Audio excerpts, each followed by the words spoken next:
ಅಣ್ಣ ಅದೇ ನಮ್ಮ ಬಳ್ಳಾರಿಯವರು ಒಂದು 57 ಜನ ದುಬೈಲಿ ಸಿಗಾಕೊಂಡಾರಣ್ಣ ಈಗ.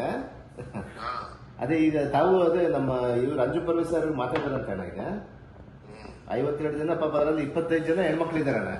ಹೋಗಿದ್ರಣ್ಣ ದುಬೈಗೆ ಟೂರ್ ಅಂತ ಹೇಳಿ ಹೋಗಿದ್ರಣ್ಣ. ನಾವು 4 ದಿನ ಕೆಳಗಡೆ ಹೋಗಿದ್ರಣ್ಣ ಅವರು.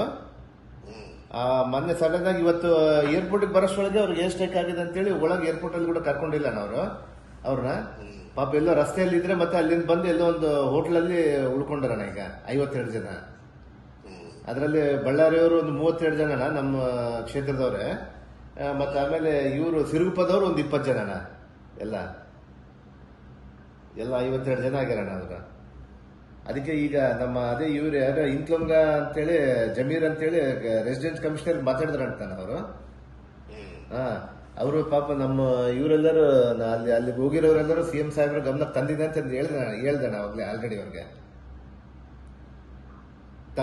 ತಮ್ಮ ಗಮನ ಬಂದ್ ಮಾಡಿದ್ದೀರಣ್ಣ, ಎಲ್ಲ ಏರ್ಪೋರ್ಟ್ ಅಲ್ಲೇ ಬಂದ್ ಮಾಡಿಬಿಟ್ಟಿರಣ್ಣ ಮಾರ್ಚ್ 2ನೇ ತಾರೀಕುವರೆಗೆ.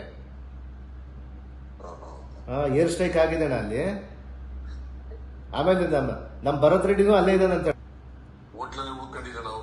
ಹೌದಣ್ಣ MLA ಅವ್ರು ಯಾರ್ಯಾರು ಹೋಗಿದ್ರೋ ಗೊತ್ತಿಲ್ಲಣ್ಣ, ಅವ್ರ ಫ್ಯಾಮಿಲಿ ಹೋಗಿದಾರ ಅಂತ ಹೇಳ್ತಾ ಇದ್ದ ನನಗೆ. ಬಟ್ ಇವ್ರು ಪಾಪ ಇವರೆಲ್ಲ ಹೋಗಿದ್ದವರು ಒಂದು 52 ಜನ ನಮ್ ಟೂರ್ಗ್ ಅಂತ ಹೇಳಿ ಹೋಗಿದಾರಣ್ಣ. ನಮ್ಮವರು ಪಾಪ ಎಲ್ಲ ರೈತರು ಇದಾರಣ್ಣ ಅವರು.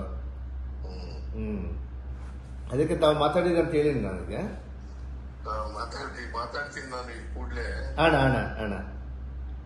ಅಣ್ಣ CS ಒಂದ್ಸರ್ತಿ ಮಾತಾಡ್ಬಿಟ್ಟಣ ಸ್ವಲ್ಪ ಅಲ್ಲಿ ಅಣ್ಣ ಅದೇ ಅವ್ರು ಮುಂದೆ ಮಾತಾಡ್ಬಿಟ್ರೆ ನಮ್ಮ ಪಾಪ ಅಂಜು ಪರ್ವೇಶ್ ಮಾತಾಡಿದ್ರಣ್ಣ ಈಗ.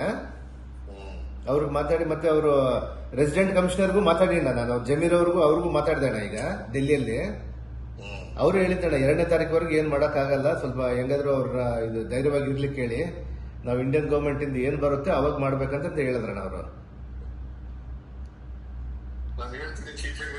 ಸರಿ ಅಣ್ಣ. ನೋ ಉತ್ಪ್ರೇಕ್ಷೆ, ನೋ ಊಹಾಪೋಹ. ತಾಜಾ ಸುದ್ದಿ ನಿಖರ ಮಾಹಿತಿಗೆ ಬ್ರೌಸ್ ಮಾಡಿ vijayvani.net. QR ಕೋಡ್ ಸ್ಕ್ಯಾನ್ ಮಾಡಿ ಆಪ್ ಡೌನ್ಲೋಡ್ ಮಾಡಿಕೊಳ್ಳಿ.